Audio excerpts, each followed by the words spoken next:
As we begin the end of Undead Unluck, it is only right that we return to where it all started, where Unluck's journey almost ended, but by some strange twist of fate, a new tale began. And as we return to Shinjuku Station, that same bridge, it is only right that the same man has descended to begin a new saga in this story. We've got a hype one for y'all today.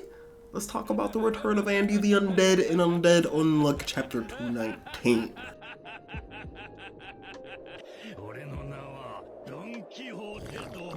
Bienvenidos a la Dofi Days, me llamo Darzus, and I hope you're all having a fantastic day. Genuinely, from the bottom of my heart, I do sincerely mean that, and you know what else I sincerely mean? It don't cost nothing to show it. I hope you like this video. If you like this video, I hope you comment on it. How you feel about Unruin, especially, do you think we could potentially end up recruiting this guy? I think there are some interesting hints towards maybe Fuko working towards that goal still.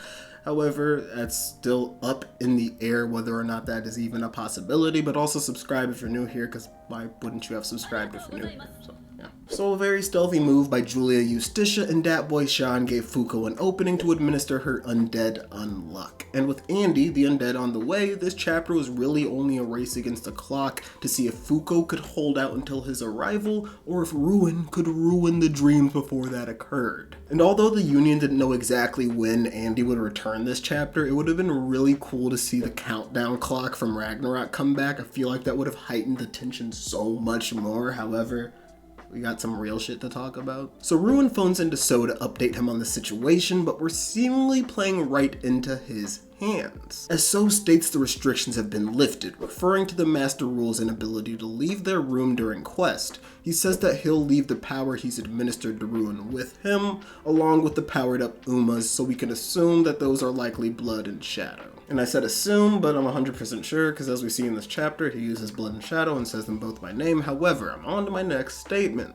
This whole interaction was extremely interesting, because So quite literally spelled out for Unruin that he is nothing more than a pawn. As he says, it's all thanks to you driving her into a corner, which confirms that his plan was only to fluster Fuko enough to have her call Andy, allowing the rules to leave, assuring Ragnarok would come up during these next set of quests. And you see, that plan reveals that So does not give a damn about Ruin, because he's literally just using him as cannon fodder, knowing damn well that the strongest negator, you know, the guy who he confirmed with his own words after fighting off against him hand to hand, is descending to Earth right now to come and literally beat the shit out of him. Tell me, So, what you are doing to my boy Ruin. And this will all lead to me in my statement about my boy Unruin, about how he potentially could come to our side.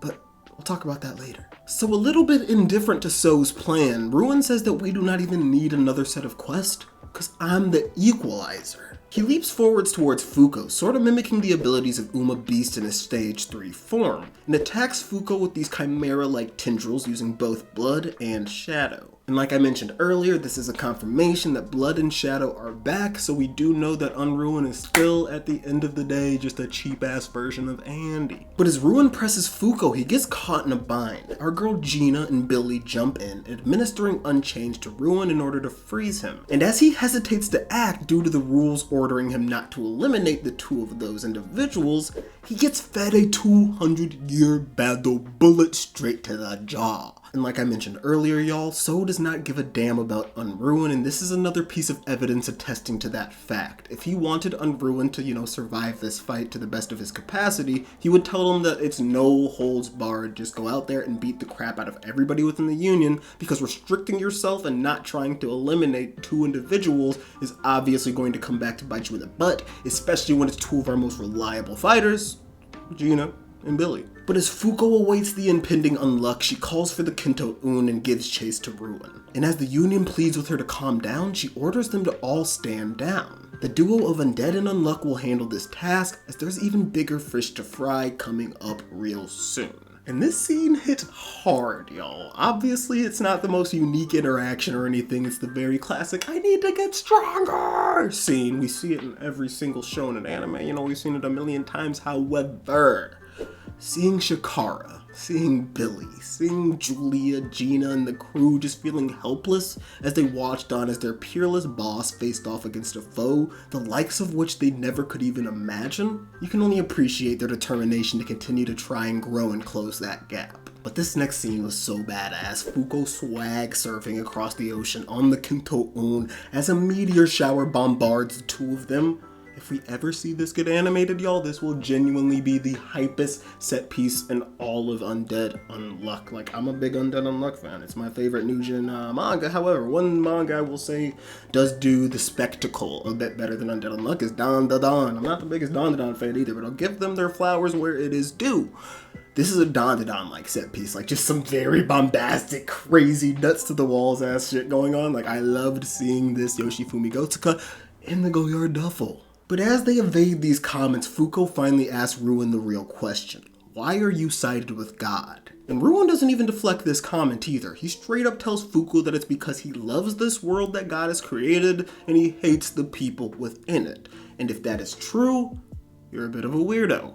But in the event he is semi-bluffing, as we know, Unruin is a man who likes to bluff a little bit, or if he is even just, genuinely blindly following God and what he has been told so far, I'm really interested to see how these next few chapters play out. Because although it may not seem like it, Fuko is currently doing all she can in order to get Ruin to come to our side.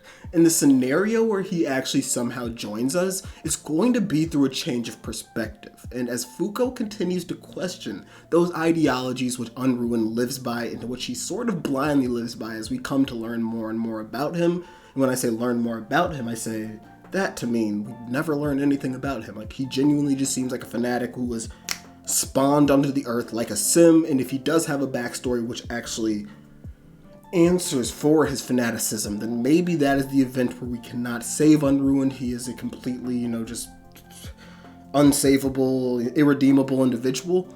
But if he was just spawned onto Earth to have a purpose of fighting off against the negators, and all of the master rules don't care about him, even the gods don't care about him, I genuinely think that we could somehow, some way, magically get him to come to our side. Just if we are able to show him that you are literally being used as an expendable tool, because right now, there's one other future for him, and that is coming down from the space at a very rapid pace. But like I said, Ruin straight up said, because I hate y'all, and he definitely hates Fuko because he bites her Kinto-un with his beast-like legs and tells her that she was just dumb to even challenge him to an air fight. And as Fuko hurtles to the ground, we find ourselves in a very familiar place. Fuko executes a perfect 5-point landing as a very startled, very familiar man from chapter 1 finds us in Shinjuku Station. And I love how we're back here, obviously not even from just a setting perspective, but seeing this dude,